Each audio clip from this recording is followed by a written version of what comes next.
told the crowd at the earlier service was a little bit smaller than this, but I'll tell y'all the same story because we're kind of a small, intimate group today. If y'all wanted to move down closer to the front, I wouldn't object. It's one of those old preacher stories about a guy that used to ride a circuit.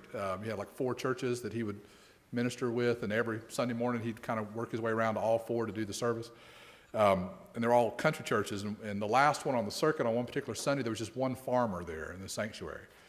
And forgive me if I've told y'all this before.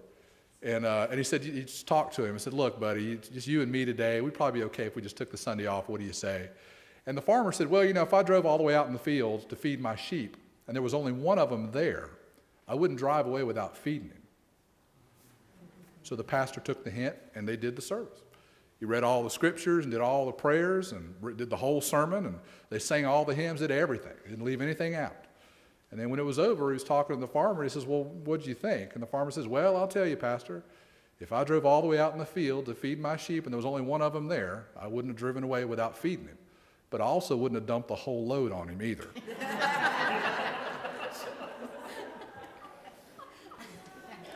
So we are a small, special group today, and we'll try to not dump the whole load on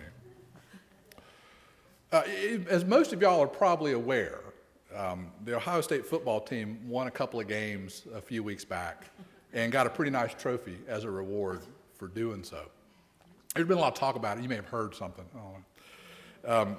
But what I found really interesting about that whole thing is that fans have embraced this national championship as something personal to them. I saw somebody wearing a T-shirt last week with a picture of the championship trophy and the words, "We won it first." Now, what I find interesting about that sentiment is not the claim to have won the first Division I college football playoff. It was the claim that we won it. Now, a lot of folks talk about their teams in the first person. How'd your team do this weekend? Well, we won. How'd your team do? I doubt very many people even give it a second thought. One of the worst I've ever heard at doing that was a guy by the name of Larry Munson. Now, my first pastorate after I graduated from seminary was at First Presbyterian Church of Covington, Georgia. And Covington's about 43 short miles from Athens, Georgia, which is better known as the home of the University of Georgia Fighting Bulldogs. They've got a pretty decent football tradition there, too, as any Georgia fan will tell you within 90 seconds of making their acquaintance. And up until he passed away a few years ago, Larry Munson was their play-by-play radio announcer. Now, Georgia fans loved him, and he's a bit of a legend in the broadcasting world, actually. But part of his shtick was liberal use of the word we. Whenever he would describe a play on the field, we did it. When they scored, we scored. And probably his most famous call was on a last-second touchdown against Tennessee back in 2001 that broke a long losing streak against the Volunteers.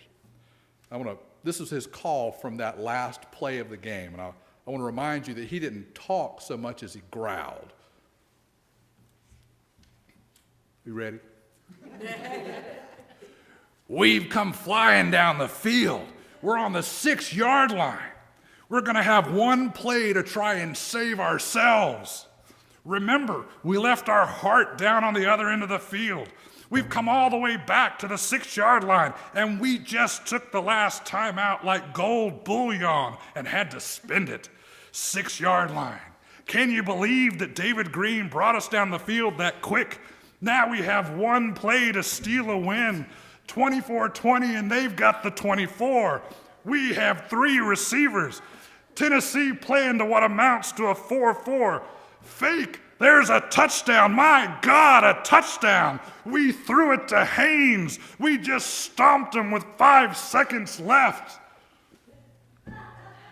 That was really reserved for Larry Munson. You need to pull him up on YouTube and listen to him.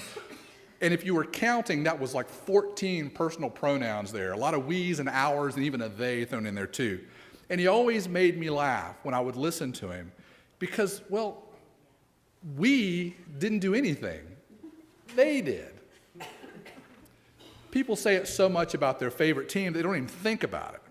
But what's really funny to me is that people will always say we won, but they'll rarely say we when their team does something stupid or illegal.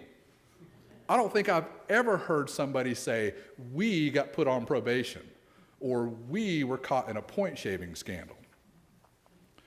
Fans like shared glory. That's part of what it is to be a fan. We can't win championships, but we can associate ourselves with those who do. But here's the thing about winning championships. They take an incredible amount of work, not just on the field when people are watching, but every day at practice and beyond. Championships are won in the weight room and in the film room almost as much as they are on the field.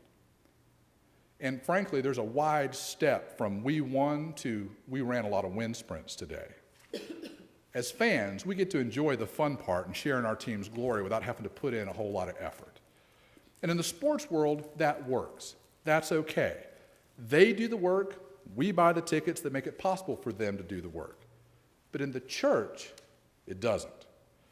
As somebody very wise recently told me, being a Christian is not a spectator sport.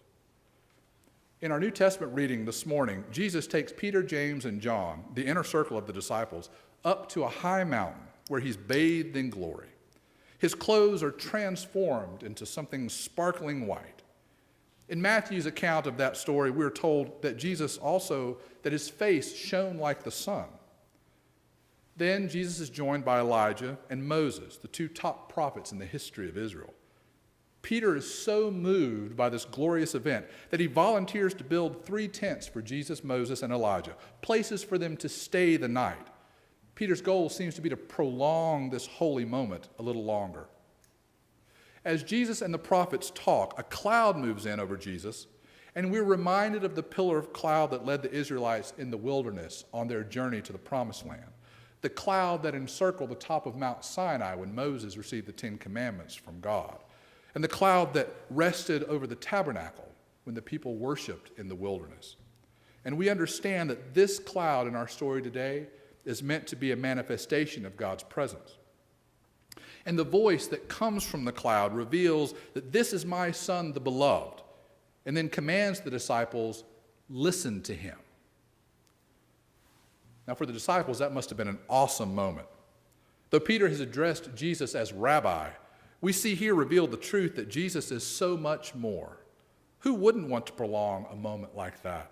Who wouldn't want to stay on the mountaintop and marvel at the presence of God, resting on God's Son and the great prophets? But in a flash, it's all over. And Jesus is leading the disciples once again back down the mountain.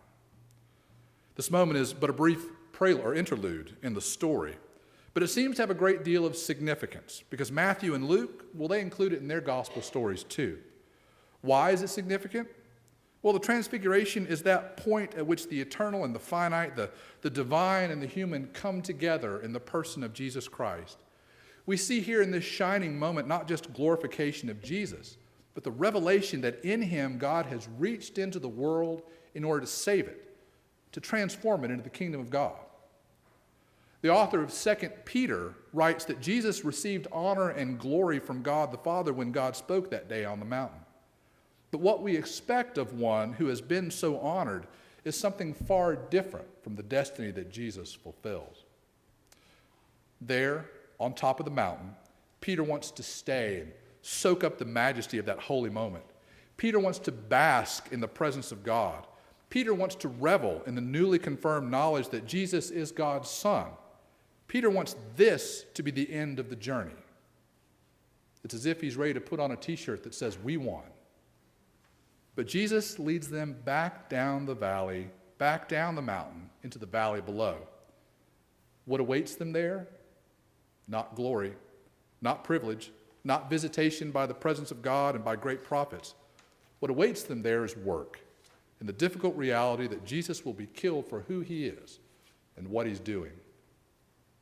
When they reach the bottom, we get the story that comes after what we read this morning.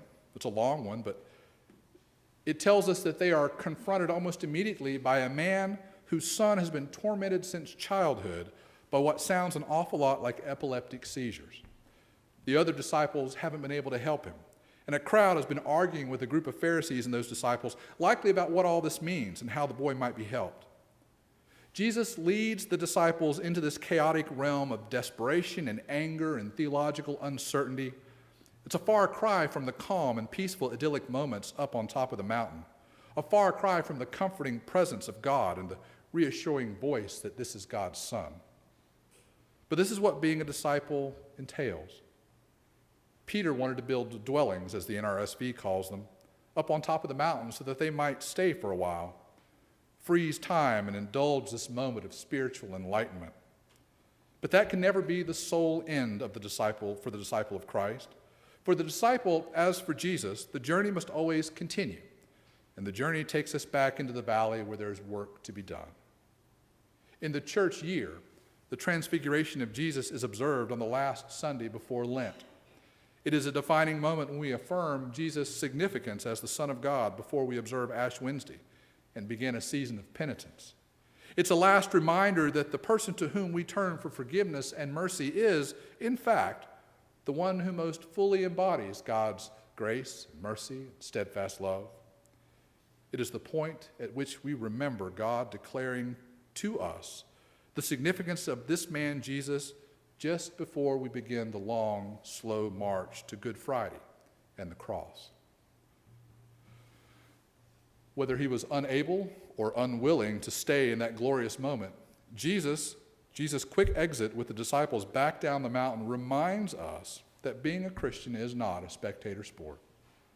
Being a disciple isn't like being a fan of a football team. We don't get to claim our connections to Christ and not put in the work that goes along with it. That means study and prayer, seeking God's will in everything we do. It means sharing what we have, going out of our way to understand and love one another, and reflecting God's love for us back into the world. The gospel writer Matthew recounts Jesus saying at one point, "Not everyone who says to me, 'Lord, Lord,' will enter the kingdom of heaven, but only the one who does the will of my Father." The story of the Transfiguration teaches us that the life of the disciple is not lived on the mountaintop, sharing in the glory of Jesus. The life of the disciple is lived in the valley, doing the hard work, striving to serve and love God by serving and loving God's people. Discipleship isn't about being a fan. It's about being a participant. But as we know, the story of Christ's journey is not without glory. But that glory comes through his suffering and sacrifice. And on Easter morning, we do share in that glory. What he has worked so hard to achieve, what he has suffered and sacrificed so much to attain, is a glory in which we can share. There's no amount of work we can do to earn our spot in the limelight alongside Jesus.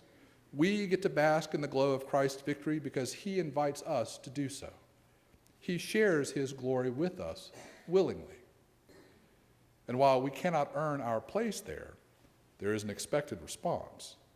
And that response is not just to wear the t-shirts and chant the slogans. It's to put in our own hard work as disciples, as we allow ourselves to be God's instruments in the building of God's kingdom. And then we can joyfully and rightfully say, we won. To God be all glory, power, honor, and dominion in this world and in the world that is to come. Amen.